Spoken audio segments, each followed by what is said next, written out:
Welcome back everyone to the Sphere of Reality.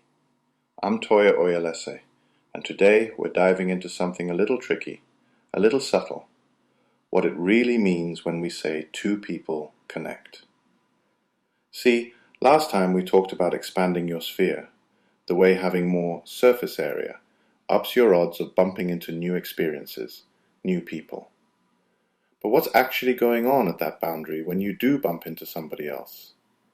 Is it blending together, like two orbs melting into one? I used to picture it that way years back, but that's not quite it. Let's start with the basics. Each of us, you, me, everyone, stuck squarely at the center of our own experience. No matter how close I get, I can't just hop into your perception and poke around. Doesn't matter if we spend years together. Your reality's your own, and mine is mine. I ran up hard against this early in my Canadian days, actually. Moving halfway around the world, expecting, maybe hoping, that eventually I'd see things just like my patients did, or that they'd get where I was coming from without gaps. But I realized, no matter how long I lived in Canada, my eyes, my culture, my starting point, they shaped what I noticed, what I missed. I couldn't become someone else. But I could, sometimes, get my experience to rhyme with theirs, if that makes sense. So that's what I want to dig into. If genuine fusion isn't possible, then what exactly is going on when we do make contact? Let's zero in on this idea of resonance. It's not about merging or dissolving boundaries. Instead, let's get practical. A set of signals crossing a line, and then being interpreted on the other side. Imagine you say something to me. The words, sound waves, travel through the air. Maybe you wave hello, a gesture, a signal in the light. You send a text or write a note. Those signals leave you, bounce over to the edge of your sphere, and then they land inside mine. But what arrives is never the whole of your reality. It's just the message. And I've got to make sense of it inside my own system, with my own mental dictionary. I'll never hear exactly what you meant, only my interpretation of the sounds. Same with anything. What I see isn't your meaning. It's my construction of the signals. And this goes both ways. We coordinate. We work with a sort of good enough understanding. There's this classic bit. You and I both look at the sky. We both call it blue.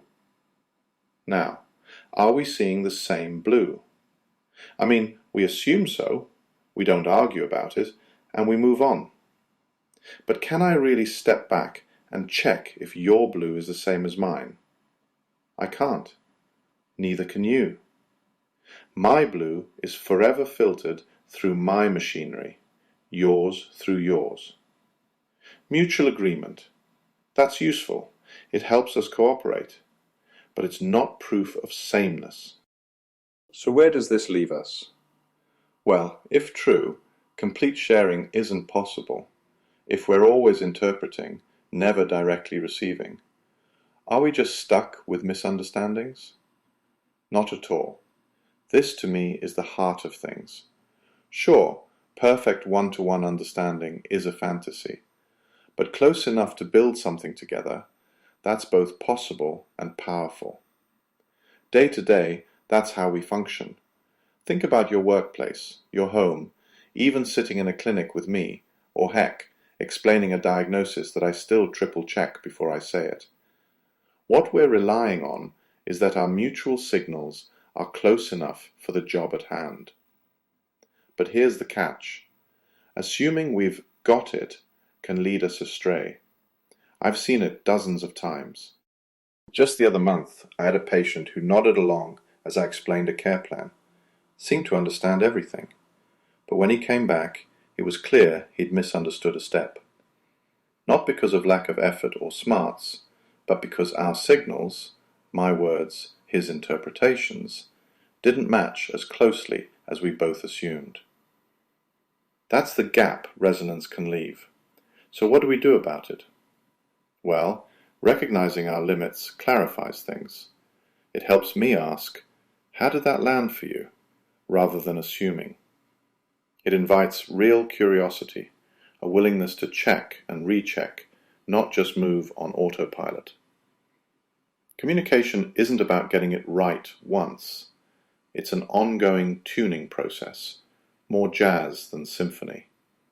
And honestly, I think that's freeing, not isolating. It takes the pressure off the need for perfect understanding and opens up space for better questions, better listening. That's where real collaboration happens.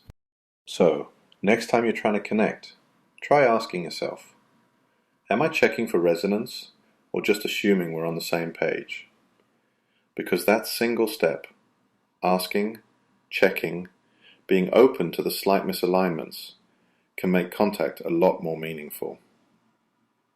That's all for today, but in our next episode, we'll look at what actually unfolds after contact, what it means to establish ongoing exchange, and the 3 routes it can take. As always, thank you for listening to the Sphere of Reality.